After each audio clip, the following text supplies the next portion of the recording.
మొదటగా కొన్ని సెషన్స్లో మీరు డేటాబేస్ మేనేజ్మెంట్ సిస్టమ్, వాటికి సంబంధించిన టోటల్ ఇన్ఫర్మేషన్ చూస్తారు. ఎందుకంటే మీరు MySQL కావచ్చు, Oracle కావచ్చు, Sybase కావచ్చు, ఇట్లాంటి డేటాబేస్ మేనేజ్మెంట్ సిస్టమ్స్ తోటి వర్క్ చేయబోయే ముందర సమ్ ఇంట్రడక్షన్ పార్ట్ అనేది తెలుసుకొని ఉండాలి. కాబట్టి ఫస్ట్ ఆ యొక్క ఇంట్రడక్షన్ పార్ట్స్ కవర్ చేస్తాం. సో ఫస్ట్ డేటాబేస్ అంటే ఏంటి? Database is collection of interrelated data. So collection of data, but వాటికి మధ్యలో రిలేషన్షిప్ అనేది ఉంటుంది. ఫర్ ఎగ్జాంపుల్ ఒక సేల్స్ డేటాబేస్ తీసుకుంటే ఆ సేల్స్ డేటాబేస్లో ఏముంటాయి? సేల్స్ మ్యాన్ సంబంధించిన డీటెయిల్స్ ఉంటాయి, కన్జ్యూమర్స్ ఉంటారు, ప్రొడక్ట్స్ ఉంటాయి. వాటికి సంబంధించిన డీటెయిల్స్ మొత్తం ఆ యొక్క సేల్స్ డేటాబేస్లో ఉంటుంది. సో అక్కడ consumers, products, salesman and sales, వీటికి మధ్యలో రిలేషన్షిప్ అనేది ఉంది. కాబట్టి that is what database is collection of interrelated data. ఒకదానికి సంబంధించిన డేటా యొక్క గ్రూప్నే మనం ఏమన్నా డేటాబేస్ అని చెప్పేసి అంటాం. Next DBMS, database management system, is a software to manage database. ఈ యొక్క డేటాబేస్ని మేనేజ్ చేసేదానికి వాడే సాఫ్ట్వేర్నే డేటాబేస్ మేనేజ్మెంట్ సిస్టమ్ అని చెప్పేసి అంటారు. అంటే మేనేజ్ చేయడం అంటే ఆ యొక్క డేటాబేస్ యొక్క స్ట్రక్చర్ని ప్రిపేర్ చేయడం, ప్లస్ దాంట్లో డేటాని స్టోర్ చేయడం, ప్లస్ ఆ యొక్క డేటాని మ్యానిపులేట్ చేయడం, అంటే అప్డేషన్స్ కావచ్చు, డిలీషన్ కావచ్చు, ఇట్లాంటివంతా చేయడం. మరి ఫైనల్గా ఆ యొక్క డేటాని మనకి కావాల్సిన విధంగా వ్యూ చేసుకోవడం. ఈ ప్రాసెస్ అంతా కూడా ఈ యొక్క డేటాబేస్ మేనేజ్మెంట్ సిస్టమ్ అనేది చేస్తుంది. ఇక్కడ రకరకాల డేటాబేస్ మేనేజ్మెంట్ సిస్టమ్స్ ఎగ్జాంపుల్స్గా మనం ఇవ్వడం జరిగింది. ఓకే, మరి ఈ యొక్క డేటాబేస్ మేనేజ్మెంట్ సిస్టమ్ రాకముందర అసలు మొట్టమొదట ఈ యొక్క డేటానంతా కూడా ఫైల్స్ రూపంలో స్టోర్ చేసేవాళ్ళు అనమాట.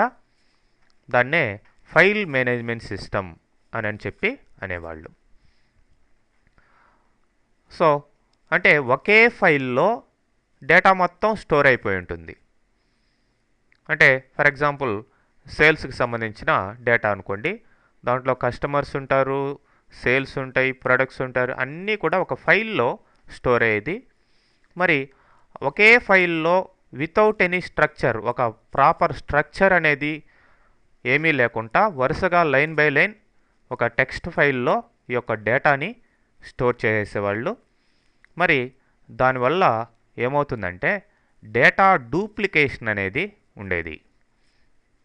ఫర్ ఎగ్జాంపుల్ కోబాల్ ఇట్లాంటి లాంగ్వేజెస్లో మీ యొక్క ఫైల్ మేనేజ్మెంట్ సిస్టమ్ వాడేవాళ్ళు అనమాట. కోబాల్లో కావచ్చు, సి లాంగ్వేజ్లో కావచ్చు, ఫైల్ సిస్టమ్ ఉంటుంది.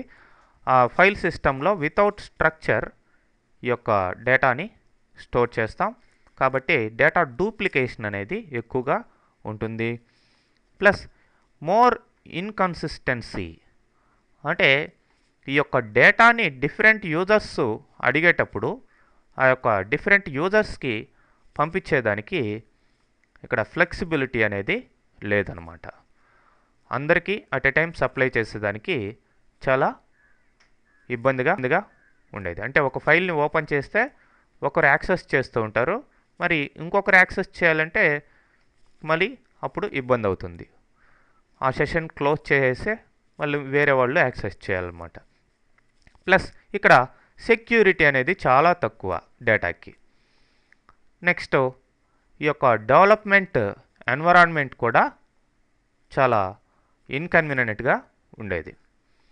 నెక్స్ట్ డేటాకి ఇంటిగ్రిటీ రూల్స్ అనేటివి ఏమి లేవు. డేటా ఎలా స్టోర్ కావాలి, ఎంత స్టోర్ కావాలి, ఎలాంటి డేటా టైప్ ఉండాలి, ఈ విధమైన కండిషన్ తోటి, ఫర్ ఎగ్జాంపుల్ క్వాంటిటీ 20 కంటే ఎక్కువ ఉండకూడదు అనేదానికి ఇక్కడ కండిషన్ అనేది మనం డేటా స్టోర్ చేసేటప్పుడు ఆ యొక్క స్ట్రక్చర్ లేదు కాబట్టి, ఇంటిగ్రిటీ రూల్స్ లేవు కాబట్టి మనకి యొక్క డేటా ఇంటిగ్రిటీ అనేది ఇక్కడ మెయింటైన్ చేయడం జరగదన్నమాట. ఒకవేళ మెయింటైన్ చేయాలన్నా కానీ ప్రోగ్రామింగ్ టెక్నిక్స్ యూజ్ చేసి లెంతీ ప్రోగ్రామ్స్ రాసి మీరు ఆ యొక్క డేటాని స్టోర్ చేయాలి.